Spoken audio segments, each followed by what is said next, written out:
கடவுள் அருள் YouTube channel நேயர்கள் அனைவருக்கும் வணக்கம். பரமத்தி வேலூர்ந்து சந்திரன் பேசுகிறேன்.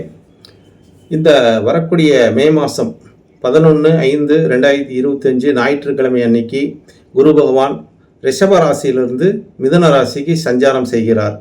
இந்த சஞ்சார காலங்கள் ஒரு ஆண்டு காலங்கள் மிதுன ராசியில் சஞ்சாரம் செய்வார். இந்த குருவின் பார்வை, குருவின் பலன் எந்தெந்த ராசிக்கு எந்த மாதிரி ஒரு நன்மையை கொடுக்கும், எந்தெந்த ராசிக்காரங்களுக்கு திருமண யோகத்தை கொடுக்கும், எந்தெந்த ராசிக்காரங்களுக்கு வீடு கட்டக்கூடிய பாக்கியம் கிடைக்கும், எந்தெந்த ராசிக்காரர்கள் சுப நிகழ்வு நடக்கக்கூடிய ஒரு தன்மை, ஒரு வீடு வாங்கக்கூடிய ஒரு தன்மை, சொத்து வாங்கக்கூடிய ஒரு தன்மை, இடம் வாங்கக்கூடிய ஒரு தன்மை, ஒரு சுப நிகழ்வை ஏற்படுத்தக்கூடிய கிரகமே குரு பகவான் தான். அப்போ அந்த குரு பார்த்தால் கோடி நன்மை என்பது அனைவருக்கும் தெரியும். அப்போ அந்த சுப கிரகத்தோட பார்வை எந்தெந்த ராசிக்கு கிடைக்குது என்பதெல்லாம் 12 ராசி வழியாக உங்களுக்கு இந்த குரு பகவான் எந்த மாதிரி ஒரு நிலைப்பாட்டை கொடுப்பார், இவரோட அருள் பார்வை எந்த அளவுக்கு இருக்கும் என்பதை இந்த 27 நட்சத்திர வழியாக 12 ராசிக்கும் இந்த குருவின் பலன் எந்த மாதிரி ஒரு நிலைப்பாட்டை கொடுக்கும் என்பதை அலசி ஆராய்ந்து உங்களுக்கு உண்டான கருத்தை முன்வைக்கிறேன். அனைவரும் பாருங்கள். பார்த்துவிட்டு உங்களோட கருத்தை இந்த சேனல் வழியாக பதிவிடுங்கள். அந்த கருத்துக்கு உண்டான எனக்கு தெரிஞ்ச ஒரு கருத்தையும் உங்களுக்கு பதிவிடுகிற நண்பர்களே. ஏன்னா ஒவ்வொருத்தருக்கும் ஒரு சந்தேகம் வரலாம். ஒரு ராசி பலன் சொன்னாலே ஒரு சந்தேகம் வரலாம். அந்த சந்தேகத்தை இந்த உங்களோட கமெண்ட் கருத்துக்களை கமெண்ட் பாஸ் வழியாக பதிவிடுங்க நண்பர்களே. அதுக்குண்டான விளக்கத்தையும் எனக்கு நேரம் இருக்கும்போது நிச்சயமாக உங்களுக்கு பதிலளிக்கிறேன். என்னோட செல் நம்பரையும் அதில் நான் பதிவிடுகிறேன். உங்களுக்கு எனக்கு சாயங்காலம் ஒரு 8 மணிக்கு மேலே உங்களுக்கு சந்தேகம் ஏதாச்சும் இருந்துச்சுன்னா கூட நீங்கள் தொடர்பு கொள்ளலாம் நண்பர்களே.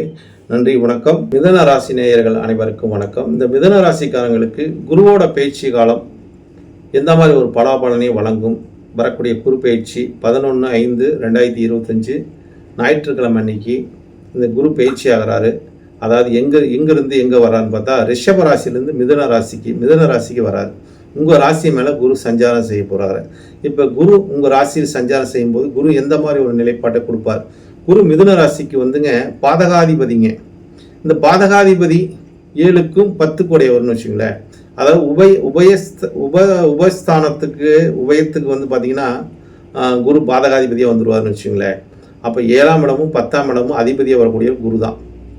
அப்போ இந்த உபயராசிக்கு குரு பகவான் பாதகாதிபதியை வந்து உங்கள் ராசியில் அமர்றாருங்க.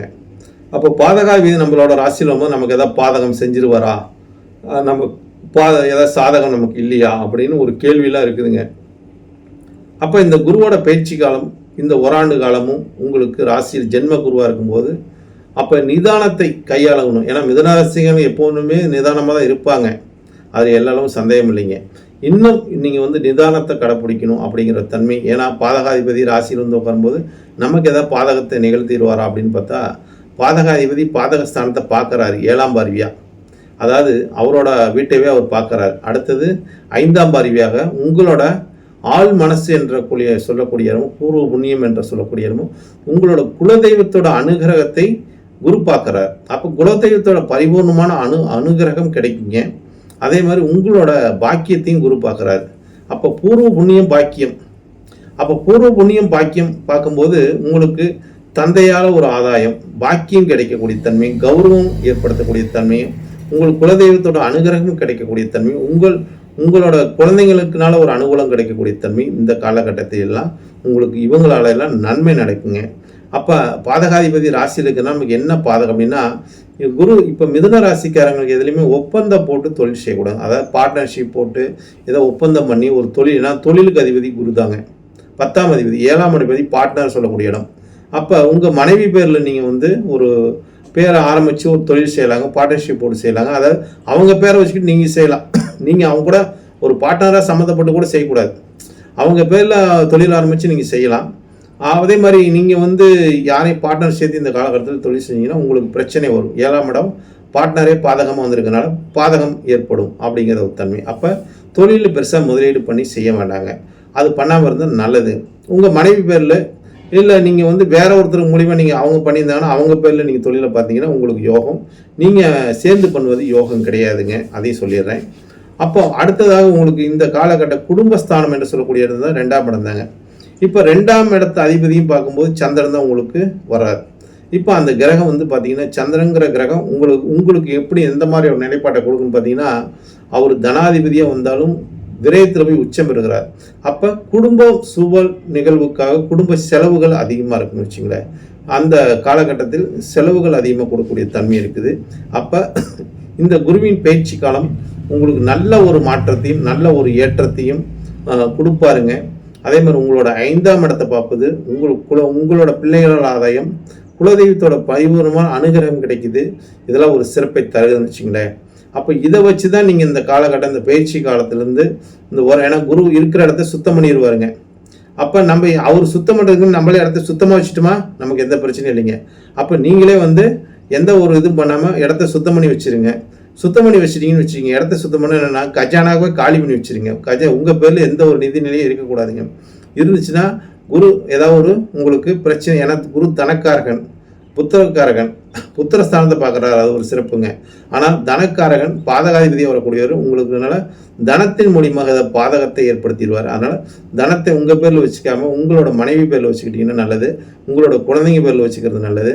அப்போ இந்த காலகட்டம் ஒரு மாணவிகளுக்கு எப்படி இருக்கும் அப்படின்னு பார்த்தா, அவங்களுக்குள்ள கல்வி ஸ்தானத்தை 5ஆம் இடத்தை குரு பார்ப்பது கல்வினால ஒரு யோகத்தை கொடுங்க. ஏன்னா குரு 2ஆம் இடத்துல உச்சம் பெறுகிறாருங்க. அவர் 7ஆம் இடத்துல ஆட்சி, 10ஆம் இடத்துல ஆட்சி, 2ஆம் இடத்துல உச்ச வாக்குஸ்தானத்தில்.